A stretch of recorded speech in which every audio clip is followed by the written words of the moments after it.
Hello everyone. Today we will continue our topic, that is in coordination compounds. We have just completed the nomenclature.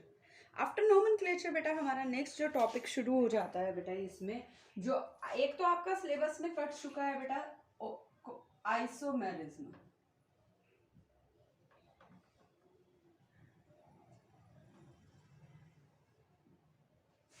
Isomerism चाहे बेटा structural है या functional है, आपका syllabus में से रिमूव हो चुका है। जो अब हमारा लास्ट टॉपिक बचता है वो है बेटा हमारा थ्योरी।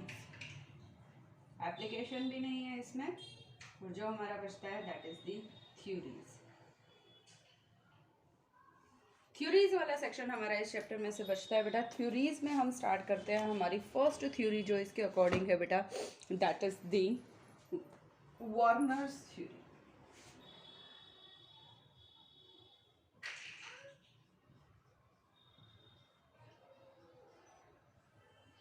बेटा ये बिल्कुल बेसिक थ्योरी है, और बेसिक स्टार्ट करने की बात है बेटा इसमें। क्यों बेसिक है ये थ्योरी? क्योंकि ये बिल्कुल स्टार्टिंग वाली थ्योरी थी। एक्चुअल में जो ये इसने थ्योरी दी थी वार्नर ने, ये कब दी थी?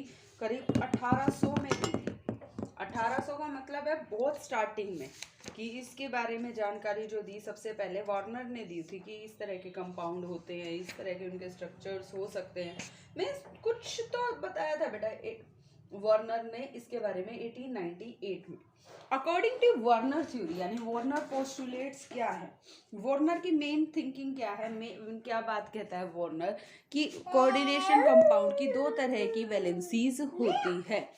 कितनी होती है बेटा? दो तरह की वैलेंसी।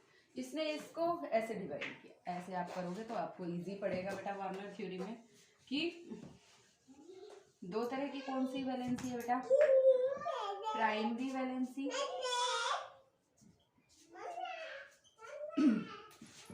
Secondary valency.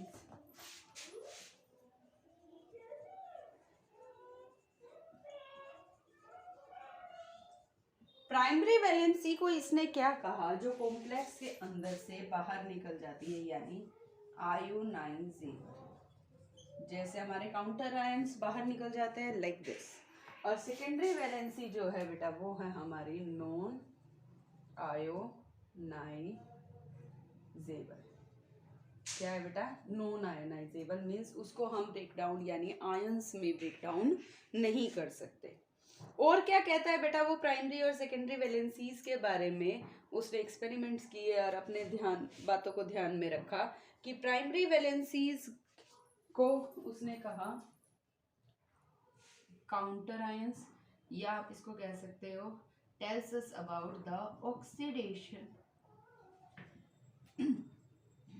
स्टेट, कि ये ऑक्सीडेशन स्टेट बताने में हेल्प करती है हमें सेंट्रल मेटल आयन का, और ये कोऑर्डिनेशन नंबर, कि ये कोऑर्डिनेशन नंबर बताने में हमें हेल्प करती है सेकेंडरी वैलेंसी। प्राइमरी वैलेंसी के बारे में और क्या कहता है बेटा ये, कि प्राइमरी वैलेंसी को डॉट से रिप्रेजेंट किया इसने अपने स्ट्रक्चर में, सेकेंडरी वैलेंसी को इसने सॉलिड लाइन से रिप्रेजेंट किया बेटा अपने स्ट्रक्चर की बातों में। और क्या कहा? जो प्राइमरी वैलेंसी है वो क्या है एक्चुअल में? नॉन डायरेक्शनल, मतलब इनकी कोई डायरेक्शन नहीं होती, इनका कोई स्ट्रक्चर का इन्फ्लुएंस नहीं होती, और ये क्या होती है? डायरेक्शनल। और क्या कहता है बेटा जो प्राइमरी वैलेंसी के बारे में कहता है? ये पॉजिटिव भी हो सकती है। इसने इसको सिर्फ न्यूट्रल कहा बेसिकली, इसने सिर्फ न्यूट्रल नहीं कह रही मैं इसको, इसने क्या कहा? ये नेगेटिव है। और according to this can be positive नहीं, सॉरी बेटा, नेगेटिव और न्यूट्रल। क्योंकि आपको अगर याद हो तो ये कॉम्प्लेक्स होता था हमारा लाइक दिस। इस तरह के कॉम्प्लेक्स में ये काउंटर आयन हो गए, यानी ये किसको बताता है? प्राइमरी वैलेंसी को बताता है। ये कोऑर्डिनेशन नंबर हो गया। ये क्या है, हमारी सेकेंडरी वैलेंसी है। ये डायरेक्शन बनाती है, यानी कोबाल्ट का इस तरह का स्ट्रक्चर होगा, ऑक्टाहेड्रल। ये नॉन डायरेक्शनल है, कैसे भी हम ड्रॉ कर सकते हैं। ये हमारी डॉटेड लाइन से रिप्रेजेंट होती है, ये सॉलिड लाइन से।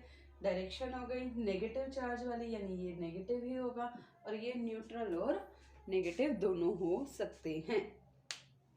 तो इस तरीके से बेटा इसने हमें बताया about regarding the coordination compound. एक बार फिर से बताऊंगी बेटा इसके बारे में कि ये क्या कहता है। ये कहता है वार्नर कि इसने ना एक्सपेरिमेंट किया। एक्चुअल में इसने क्या एक्सपेरिमेंट किए, ये AgNO3 से रिएक्ट करता है किसी सोल्ट को, और उसमें से AgCl के वाइट पीपीटी निकलते हैं। AgCl के वाइट पीपीटी निकले, फिर इसने दूसरे डिफरेंट रिजल्ट्स निकाले, और उसके बेस पर इसने कंपाउंड के बारे में समझा। इसने क्या समझा कि जो हमारा आयंस थे वो दो तरह से टूटे, कि एक आयनाइजेबल फॉर्म में, एक नॉन आयनाइजेबल फॉर्म में। ऑक्सीडेशन स्टेट से ये रिप्रेजेंट करता है, कैसे इसको क्रॉस मल्टीप्लाई करके, इसको नहीं।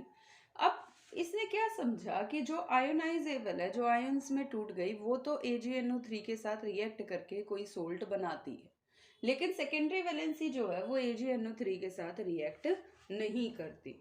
जब वो रिएक्ट नहीं करती तो इसका मतलब क्या हो गया, वो फिक्स हो गई, यानी वो मेटल के साथ जुड़ी हुई है सीधी सीधी, यानी वो टूट नहीं सकती, नॉन आयोनाइजेबल हो गई। जब वो नॉन आयोनाइजेबल हो गई यानी वो टूटेगी नहीं, और टूटेगी नहीं तो यानी वो हमारा सीधे से क्या आएगा, वो हमें सेकेंडरी वैलेंसी के बारे में बताएगा। इस चीज़ के बारे में हम कैसे करते हैं बेटा, इस चीज़ को हम क्वेश्चन से समझते हैं जो इससे रिलेटेड ये बात करते हैं। अब बेटा इससे रिलेटेड क्वेश्चन क्या है, listen the question carefully. When a coordination compound chromium chloride 6H2, क्या है बेटा आपका क्वेश्चन, कि एक कंपाउंड है